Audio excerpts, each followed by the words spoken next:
리걸마인드 연구소입니다. 삼성 이재용 부회장 사건 최근에 1심 판결이 나왔는데 이 2017 고합 194 판결은 앞으로 있을 소위 최순실 국정농단 사건이라고 하는 이 일련의 사건과 관련해서 그 당사자들의 재판에 대단히 중요한 자료로 그 역할을 할 것입니다. 물론 삼성 이재용 부회장의 항소심에서는 말할 것도 없고 또 여러분들이 관심이 있는 박근혜 전 대통령의 재판에서도 대단히 중요한 역할을 하게 될 그러한 문서라고 할 수 있습니다. 왜냐하면 이 판결은 그 대한민국 사법정보의 구성원인 법관의 그 입장이 나타나 있는 문서이기 때문입니다. 그리고 이 현재 발표되어 있고 이것이 공개되어 있죠. 또 원문은 법원에서 제공받을 수 있는데 이 판결의 내용에는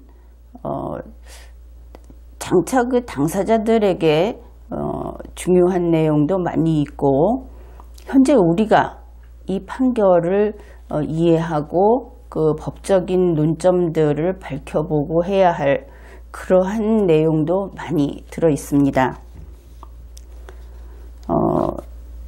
오늘 이 다룰 내용은 대단히 그 법학적인, 법 이론적인 성격이 강한 그런 부분입니다.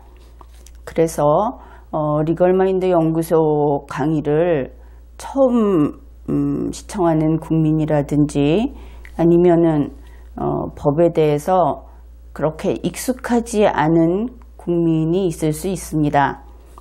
그런 경우에는 좀 이해하기 어렵겠죠. 그러니까 이 방송을 보면서 인터넷이라든지 혹은 기존의 좀 혼돈되어 있고 그리고 정제되어 있지 않은 그러한 그 정보를 바탕으로 이 강의를 듣다 보면 좀 이해하는데 어려움이 많이 있을 겁니다. 그런 경우에는 좀 왜 저럴까 하고 답답해하지 말고 리걸마인드 연구소의 이 그 채널 안에 보면 공개되어 있는 그 방송만 해도 수백 건이 있습니다. 그러니까 그것을 찾아보고 앞에서부터 차근차근 찾아보다 보면 어느 사이엔가 그 궁금증이 해소되는 것을 경험할 수 있을 것입니다. 그리고 지금까지 계속 이렇게 함께 이 강의에 참가한 여러분들도 공부라는 것이 그렇게 쉽지는 않죠. 그래서 자꾸 때때로 처음에 생각했던 그러한 어떤 집중하는 자세를 잃기 쉽습니다. 처음에 여러분은 이 강의를 들으면서 말이 느려서 답답하다고 많이 이야기를 했을지도 모릅니다. 그러나 지금 설명하고 있는 속도는 느린 것이 아니라 적정한 속도입니다. 그러니까 천천히 그리고 정독하는 것처럼 그렇게 방송을 시청을 하고 이해가 안 되면 멈췄다가 보든지 다시 돌려서 보든지 하면서 반복해서 그리고 중간중간 건너뛰다 보면 이렇게 치밀한 어떤 논리적인 구성을 지닌 내용의 경우에는 전혀 이해를 할 수 없게 됩니다. 그래서 첫 번째 원칙이 반드시 처음부터 끝까지 다 보고 듣는다. 그 마음을 다시 다잡고 함께 이 논의를 해가기로 하죠.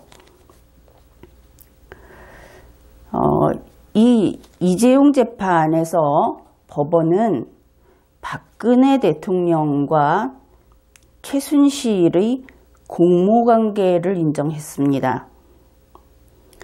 이 공모관계라고 하는 법적인 용어는 그렇게 쉽게 인정을 한다든지 혹은 증명을 한다든지 할 수 있는 그러한 것이 아닙니다. 그러다 보니 이 공모관계의 성격에 대해서 이번 재판에서도 법리 논쟁이 있었습니다. 이번 회에는 그러한 내용을 다루기로 하죠. 우선은 이재용 피고인 측이라고 하는 한 그룹이 있고, 그 다음에 박근혜 피고인 측이라고 하는 한 그룹이 있습니다. 물론 박근혜 피고인 측에는 최순실이 들어있죠. 그래서 특검은 이재용 측에게 뇌물을 주었다. 그래서 뇌물 공여죄라는 혐의로 기소를 하였습니다. 그런데 여기에 그렇게 간단치 않은 문제가 있습니다. 뇌물을 주기는 주었는데 어떠한 범죄에서 뇌물을 주는 자였다는 것인가 하는 것이 구별이 되어야 하기 때문입니다. 그냥 쉽게 생각하면 이렇죠. 박근혜 대통령이라는 사람이 있고 그를 알고 있는 최순실이라는 사람이 있는데 삼성의 이재용 측에서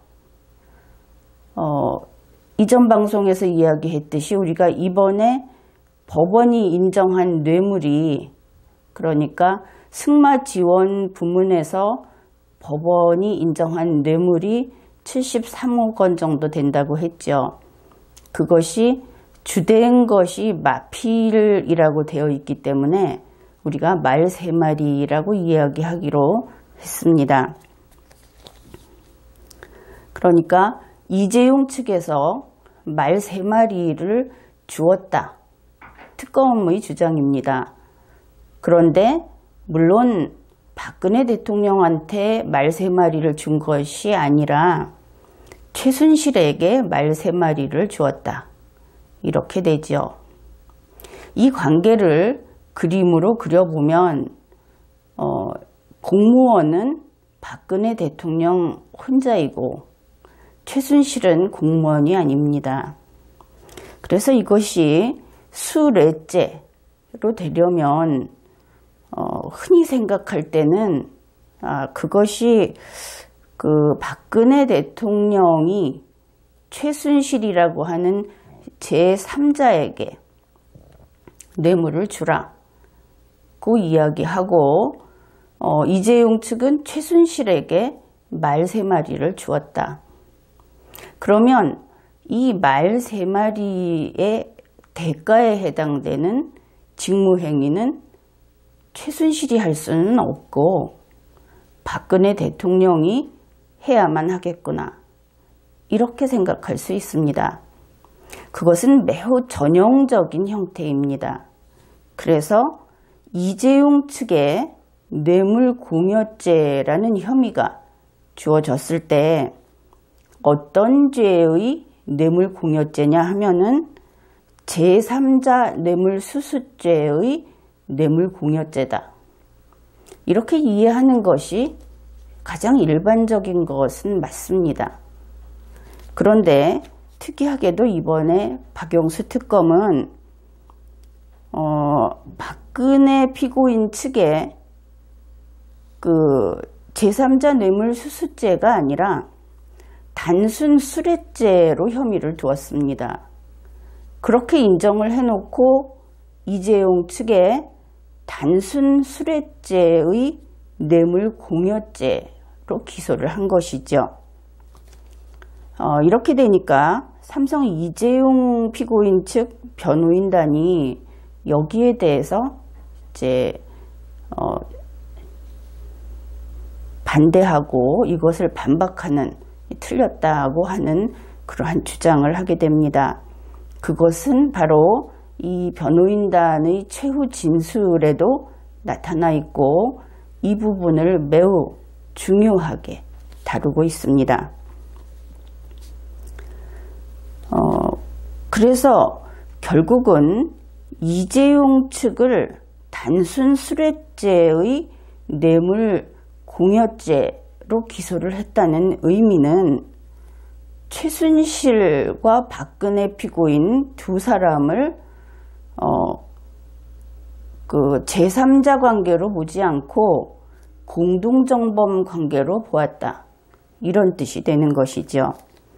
그러니 이재용 측 변호인단은 기존의 법 논리를 가지고 아주 기세 좋게 여기에 대해서 반박을 했습니다. 일단은 그 내용을 살펴보기로 하죠. 지금부터는 이재용 측 변호인단의 주장입니다. 우리 형법은 뇌물의 귀속 주체에 따라, 즉 뇌물을 누구에게 주었는가, 거기에 따라서 단순 술액죄 그리고 제3자 뇌물수수죄를 구별한다, 이렇게 주장을 하였습니다. 타당한 주장입니다. 그래서 흔히 뇌물을 이번 예에서 박근혜 대통령이 받았다면 단순 술액죄가 됩니다. 그러나 박근혜 대통령이 아닌 최순실이 받았을 때는 제3자 뇌물수수죄로 되지요. 이것은 일반적으로 이러한 사례가 많다는 뜻입니다. 그래서 삼성에서는 이렇게 이야기합니다. 삼성이 지원한 돈 가운데 단돈 1원도 박근혜 대통령에게 귀속된 것은 없다. 이것은 물론 박근혜 대통령 측에서도 동일한 주장을 한 것으로 알고 있습니다. 그런데 만일 나중에 이야기를 하겠지만 박근혜 대통령 측의 변호인단이 이와 동일한 주장을 하면서 혹시 죄책이 제3자 뇌물수수죄가 아니라 단순 술액죄가 아니라 제3자 뇌물수수죄로 바뀌면서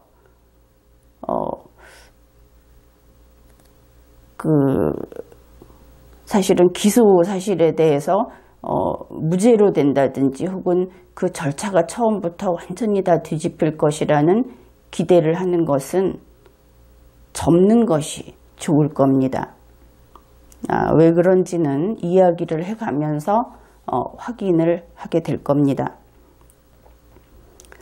그래서 그 이재용 피고인 측 변호인단이 1원도 박근혜 대통령이 받은 것은 없다. 그러면서 물론 나름대로 거기에 확정될 수 있는 범위까지 주장을 넓혔습니다. 즉 특검이 만일 단순 술액죄로 계속 주장을 하려면 박근혜와 최순실이 경제적 공동체 관계라는 것을 입증해야 한다. 그러나 실제로 특검은 이러한 주장도 하지 않았고 입증도 하지 않았다. 이렇게 되면 특검이 대단히 무능하고 대책이 없이 이렇게 있다가 그저 패배하고 말 것 같은 그러한 느낌을 받게 됩니다. 그러면서 여기에 덧붙여서 특검을 비판하는 것이죠. 특검이 제3자인 최순실이 적극적으로 가담하였으므로 단순 수뢰죄라고 주장하는데 그것은 당치 않다. 그렇게 이야기를 합니다. 그 변호인단의 이야기를 직접 소개를 하겠습니다. 특검의 주장은 이러한 공무원의 뇌물 귀속 여부라는 기준을 완전히 무시하고 공무원과 비공무원의 공동정범 관계가 성립되면 뇌물의 귀속 주체와는 관계없이 단순 수뢰죄가 성립된다는 완전히 새로운 법리를 작출하고 있는 것입니다. 이렇게 최후 진술에서 밝혔습니다. 거기에 한 발 더 나아가서 공무원은 일원도 받지 않고 비공무원, 즉 최순실이 이익 전부를 받았을 때, 말세필이 다 최순실에게 귀속되었을 때, 물론 이제 다른 사례도 마찬가지인데 우리는 예를 들어서 말세필 이야기를 하는 것입니다. 이해를 돕기 위해서. 이러한 경우에 단순 수뢰죄의 공동정범을 인정한 선례를 특검은 제출할 수 없을 것이다. 이렇게 호언장담을 했습니다. 이렇게 보면 물론 삼성 이재용 측 변호인단은 서울대학교 로스쿨의 교수의 그 의견을 참고자료로 첨부해서 제출을 했습니다. 이 이론에 대해서. 그러면 과연 이 주장이 받아들여졌을까요? 자, 그것은 2017 고합 194 판결에서 확인할 수 있습니다. 법원은 이렇게 판단을 했습니다. 최순실은 박근혜의 제3자가 아니다. 그리고 최순실과 박근혜는 공동정범이라는 것을 인정한다. 다시 말해서 최순실도 정범, 우리가 흔한 말로 그 범죄를 스스로 저지른 그 주범, 그러니까 주범이 있고 옆에서 도와준, 그래서 유죄 판결을 받는 사람이 있겠죠. 주범이라고 본 것입니다.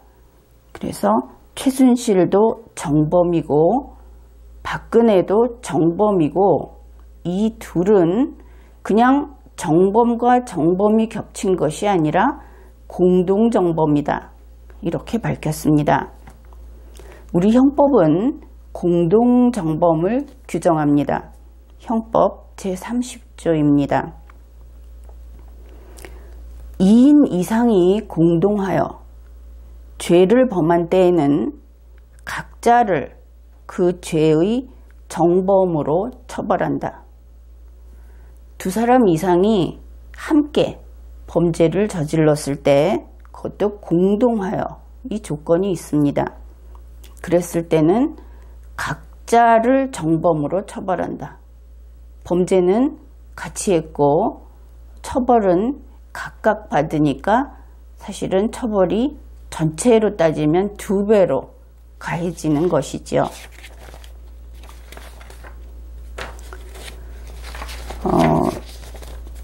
이번 그 판결에서 여기에 대해서 밝힌 내용을 소개를 하겠습니다.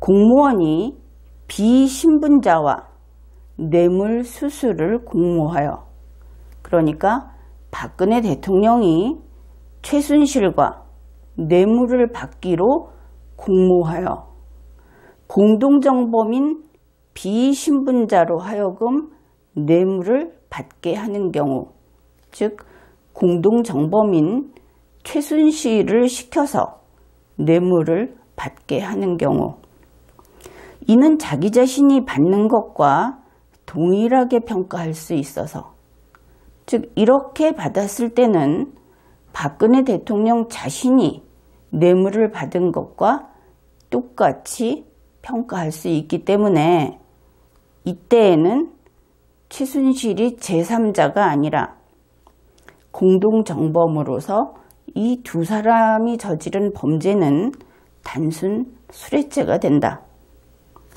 이렇게 법원이 밝혔습니다.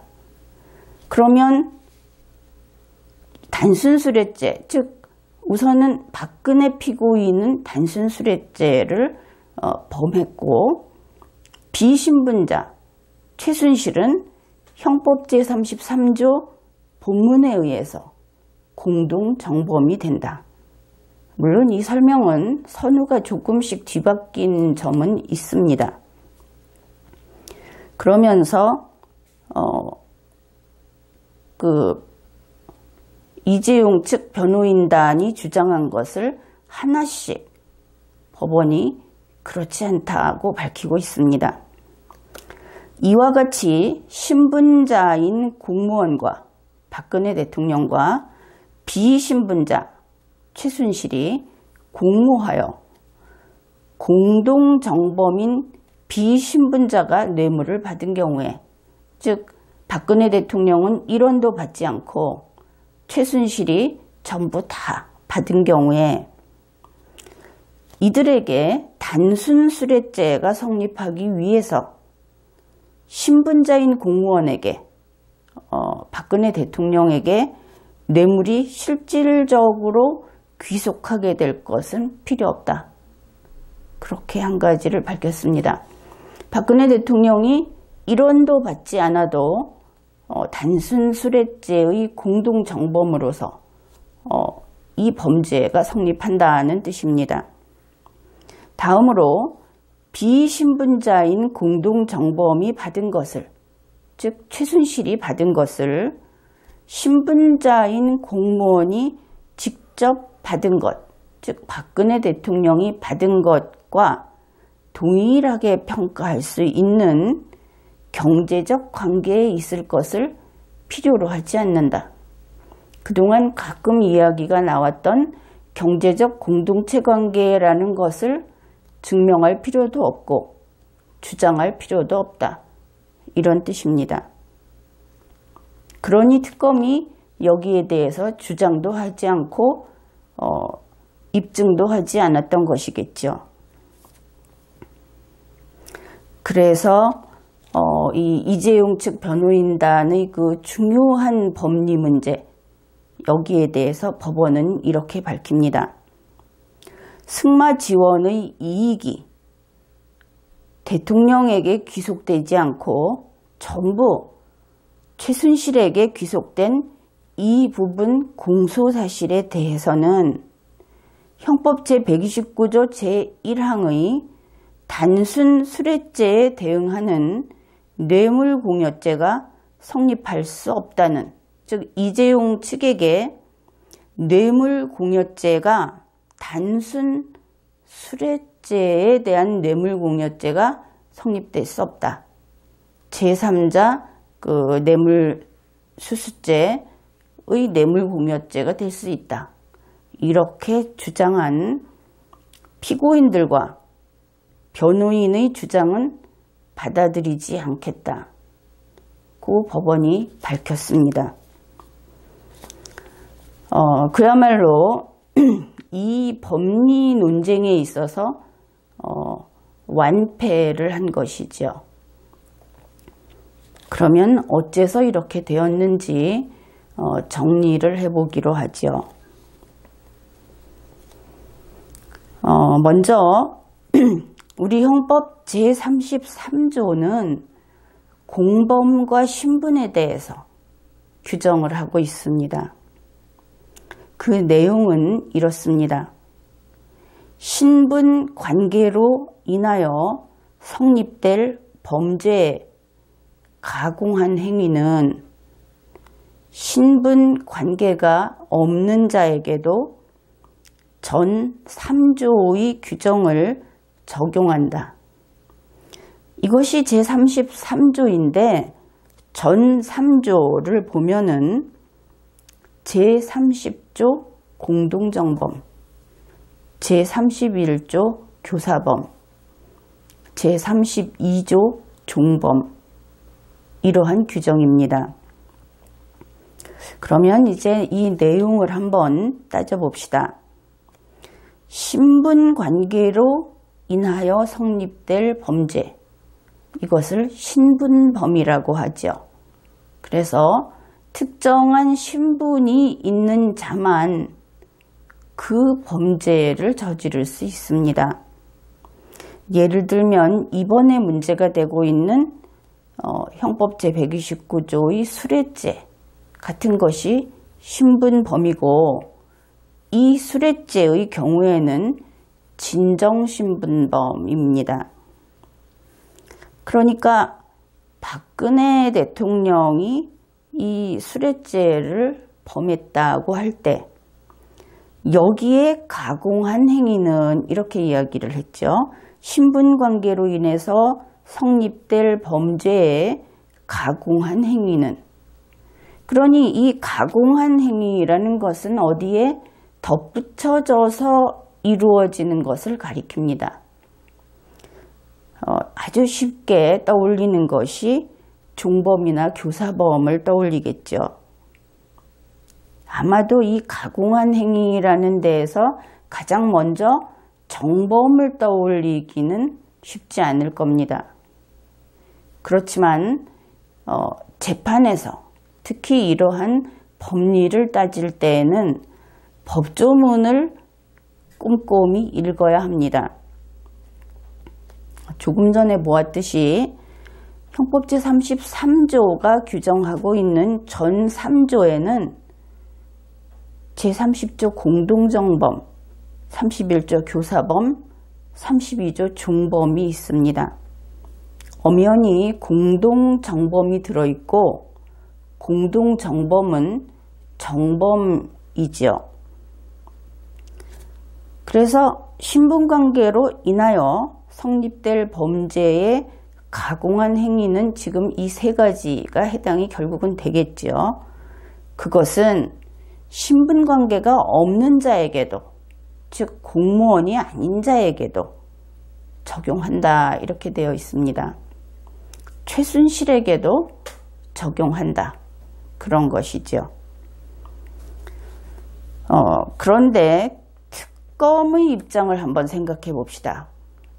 여러분이 공소제기를 해야 하는 검사다, 이번 경우엔 특별검사다, 이렇게 생각을 해 보십시오.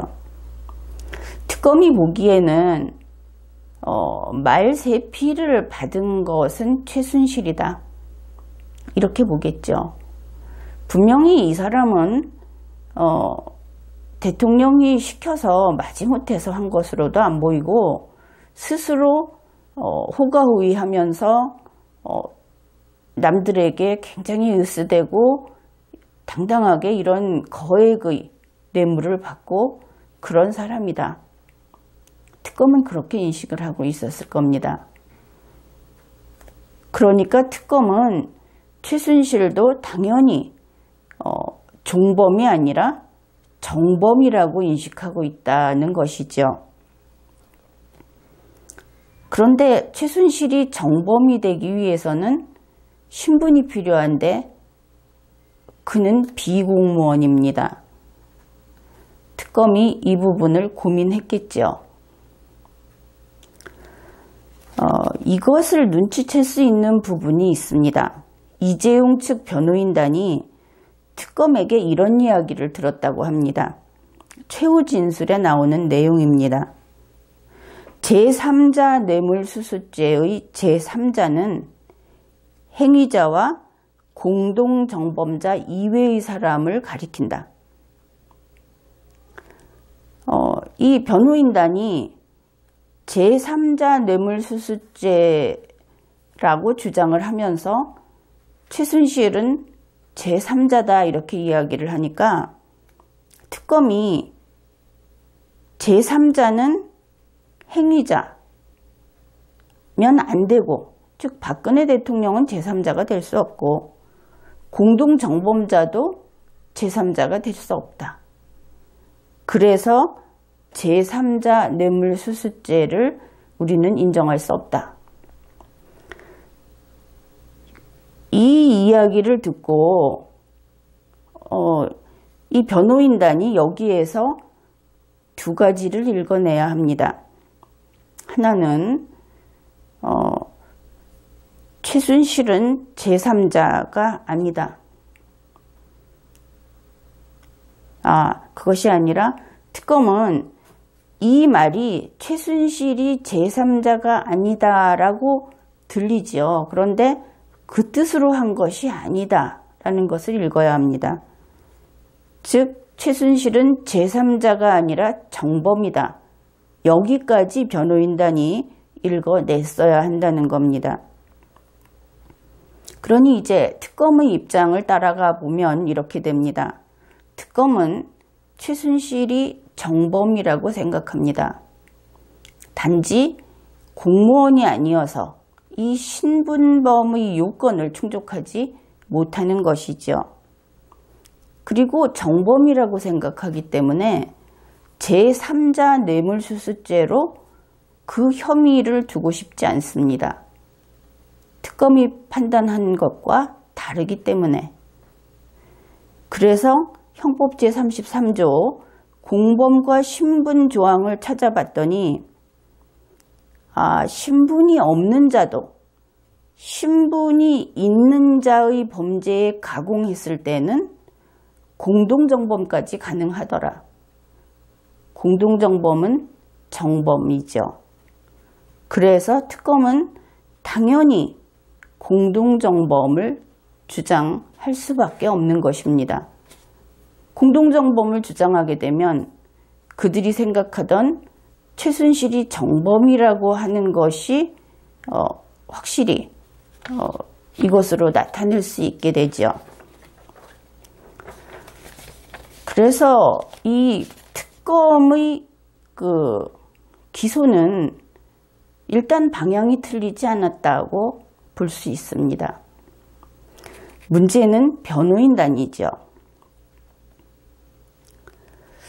이 이재용 측 변호인단에서는 아주 자신만만했습니다.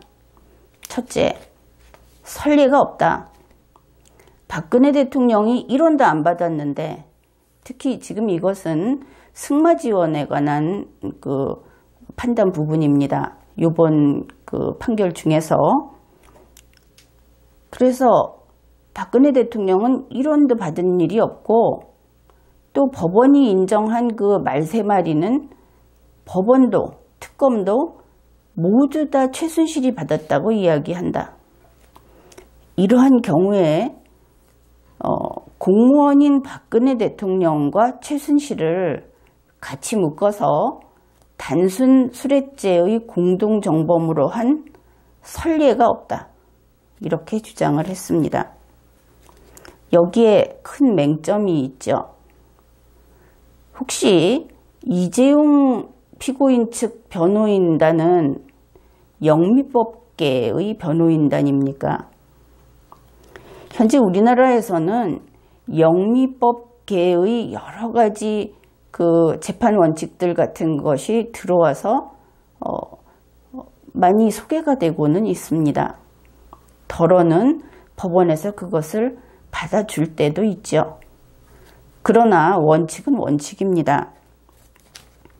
우리 대한민국은 성문법 국가입니다. 판례법 국가가 아닌 것입니다. 이 선례 구속의 원칙이라는 것은 판례법 국가인 영미법계에서 수립된 재판 원칙입니다. 그렇기 때문에 우리나라에서는 선례에 구속이 된다는 것을 내세울 수가 없습니다. 물론 이런 이야기를 하죠. 대법원이 최고법원이기 때문에 결과적으로 선례에 구속되는 효과가 나타난다. 그러나 원칙과 결과적으로 그렇게 되는 것은 전혀 다른 것입니다. 선례 구속의 원칙을 주장하게 되면 우리나라와 같이 헌법과 법률이 기본이 되는 성문법 국가에서 특히 이것은 헌법 위반의 문제까지 야기할 수 있습니다. 이 점에서 큰 실수를 한 것이죠. 그 다음에 또 있습니다. 공무원이 돈을 전혀 안 받았다. 비공무원만 받았다 하는 것을 주장했고, 박근혜 피고인, 박근혜 당시 대통령과 최순실 사이에 경제 공동체 관계도 없다. 이 두 가지에 대해서 또 특검이 여기에 대해서 입증을 하지도 못했고 반박도 못했다고 이야기를 했습니다. 그러나 법원이 간단히 깼죠. 법원이 이러한 변호인단의 주장을 배척한 근본 그 바탕은 무엇이냐면 그것이 바로 공동정범의 개념 자체에서 나오는 것입니다. 공동정범이란 2인 이상이 공동 가공의 의사 또는 공동의 의사가 있고, 그 다음에 기능적 행위 지배가 있고, 그렇게 되면 이 사람들은 실행된 행위 전체에 대해서 책임을 인정한다.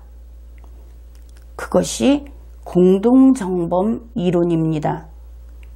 바로 그 이론 자체로 이 변호인단의 주장은 반박이 다 돼버리는 것이죠. 이렇게 해서 이재용 측 변호인단이 이 부분에 있어서 완패를 했습니다. 이와 관련해서 지난번 박근혜 대통령의 탄핵 심판이 있었죠. 헌법재판소에서. 그때 어땠습니까? 그 심판 장면을 동영상으로 공개했죠. 박근혜 대통령 측의 변호인단을 보면 도저히 그 관계없는 사람이 봐도 불쾌할 정도의 태도였습니다. 있는 대로 입을 벌리고 하품을 하고, 이 사람이 하품을 하면 딴 사람이 몸을 움직이고 기지개를 켜고, 제대로 재판에 집중도 하지 않고, 또한 법리 논쟁을 하기 위해서 충분히 준비해오는 것이 아니라 갑자기 나와서 종교적인 주장을 하거나 재판관들에게 시비를 걸거나, 어느 하나 정말 한두 명을 빼고는 제대로 자신의 역할을 하지 않았습니다. 탄핵 심판에서 성과를 낼 수 없는 것은 그냥 봐도 뻔했습니다. 이번 이재용 피고인의 재판에서 그 내용이 어땠는지 모르겠는데, 물론 열심히 했겠죠. 그런데 지금 이 공동정범 이론에서 이렇게 형편없이 기본 이론에서 깨어진 것은 역시 이들도 아직 긴장감이 부족한 것이 아닌가, 그런 생각을 하게 됩니다. 이제 더 이상 이런 태도를 계속 보이면 곤란합니다. 물론 우리가 곤란할 것은 없죠. 자기들이 곤란하겠죠. 최근에 검찰은 증인 신청을 했던 증인 신청을 몇십 건을 다 취소했다고 합니다. 여러분도 뉴스에서 봤을 텐데, 그 이유가 번거롭게 증인 신청을 해서 그 절차를 다 자신들이 감당하는 것보다는 먼저 나온 판결이 나온 재판에서 거기에서 제출됐던 증거들, 거기에서 나온 판결, 이런 것들을 원용하겠다고 했다는 것입니다. 결국 그 얘기는 지금 이재용 피고인의 재판 결과가, 또 조윤선 피고인의 재판 결과가 이번 이 사건 관련의 다른 피고인의 재판에 그대로 사용될 수 있다는 것입니다. 즉, 변호인들의 이러한 불성실이라든지 혹은 실수들, 그것이 모두 파편이 돼서 앞으로 있을 재판에서 피고인들을 상처낼 것이다 하는 뜻이죠.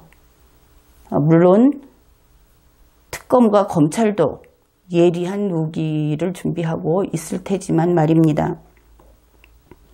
그렇기 때문에 앞으로의 재판에서는 이 관련자들이 우리 사건만 떼어서 볼 것이 아니고 사건 전체를 아울러서 다 읽고 다 준비하고 맥락을 파악해야만 하는 것입니다. 즉, 앞으로의 재판은 종합적, 전방위적인 대처가 필요하다. 그러한 이야기입니다. 변호인들이 긴장감이 없다. 변호인들이 실력이 있을 경우에는 긴장감이 없고, 그렇지 않을 때에는 실력도 없습니다. 그러니까 어떤 친분관계, 옛날부터 알던 사람, 그의 추종자, 이런 사람들이 들어가서 법리 논쟁에서 승리할 이유가 없죠. 내가 지금 대한민국은 법치주의가 흔들림 없이 시행되는 국가다, 이렇게 이야기한 것은 법정에서 옳은 이야기를 했을 때 법원은 그 옳은 이야기에 오히려 승복한다는 뜻입니다. 물론 법관이 실수할 수도 있고 법관이 그다지 바람직하지 못할 수도 있습니다. 그러나 그 전 과정을 통해서 폭력이 아니라 논리로서, 법으로서 힘있게 밀고 나가면 반드시 승리하는 곳이 대한민국입니다. 물론 본인이 죄가 없을 때, 내가 좋아하고 내가 믿기 때문에 그가 조금 실수한 것은 죄가 아니다, 이러한 변명은 통하지 않습니다. 진실로 법을 위반하지 않았을 때 그 진실은 존중이 되고 지켜집니다. 그렇기 때문에 대한민국은 법치주의가 살아있다. 여러분은 이 살아있는 법치주의, 대한민국 헌법이 살아있다는 것을 신뢰해도 좋습니다. 더구나 여러분이 의지할 곳은 그 바른 길밖에 없습니다. 법과 헌법과 법률이 아닌 힘을 빌다 보면 어둠의 세계를 헤맬 수밖에 없습니다. 그리고 그것은 정말 바람 앞에 등불처럼 위험을 감수하는 것이고 그 결과 또한 당당할 수 없는 것이죠. 이 변호인들이 긴장감이 없다고 하는 것은 그러한 헌법에 대한 신뢰, 대한민국에 대한 든든한 믿음, 그것을 가지고 최선을 다해야 하는데 그렇게 하지 않고 오만한 모습까지 보이는 것입니다. 상대방이 이 재판이라는 것은 그렇습니다. 재판을 테이블로 봤을 때 테이블 위에 올려놓은 재료를 가지고 겨루게 되는 것이 재판입니다. 상대방이 총을 들고 왔습니다. 공동정범이라고 이야기를 합니다. 그런데 이쪽에서는 칼을 들고 그 총 치우고 칼 들고 와라, 제3자 뇌물수수죄다, 이렇게 주장을 하다가 총에 맞으면 누가 죽겠습니까? 바로 패배하는 것이죠.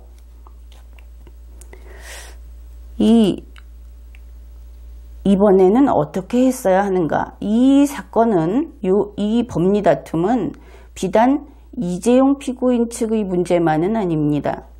이것은 현재의 박근혜 피고인, 현재의 최순실 피고인과도 더 밀접한 관계가 있는 내용이지요. 여기에서 공동정범이 성립이 안 된다고 주장을 하는 것은 할 수는 있습니다. 그렇지만 공동정범에 대해서 대비를 했어야죠. 그 특검이 기소한 공동정범이 계속 나왔을 때 그것을 깨는 것까지도 준비를 했어야 하는 것입니다. 그래서 우리는 그 공동가공의 사실이 없다. 공동의 의사가 없었다. 이런데도 굳이 이렇게 몰고 간다면 그러면은 지금에 와서 구시대적인 공모 공동정범 이론을 펴겠다는 것이냐. 이렇게 다퉜어야 하는 것이죠. 그래서 변호인들이 정신 바짝 차려야 하고 이제부터는 가지고 있는 능력에 노력까지 최대한 짜내야만 한다. 그런 이야기를 해두겠습니다. 또한 특검과 검찰도 마찬가지입니다. 이번 판결을 보면 증거가 없는 부분이 많이 있죠. 그것을 증거라고 한다면 물론 이제 다음번 법정에서 이것을 다루겠지만 특검과 검찰은 만일 무조건 피고인에게 유죄를 씌우려는 목적이 아니라 정의를 위해서 그 임무를 수행하고 있다면 증명력이 있는 증거를 제대로 제시해야 할 것입니다. 재판부 또한 마찬가지입니다. 재판부의 책임은 굉장히 큽니다. 이번처럼 그 특검이 혹은 검찰이 이야기를 한 것을 적당히 이것은 빼주고 이것은 넣어주고 꼭 그렇게 하지는 않았겠지만 그런 소리를 들어도 할 말이 없게끔 한 부분이 분명히 있습니다. 향후 이런 일이 없을 것을 믿고 국민들은 기다릴 것입니다. 이번 회에는 여기까지 하겠습니다.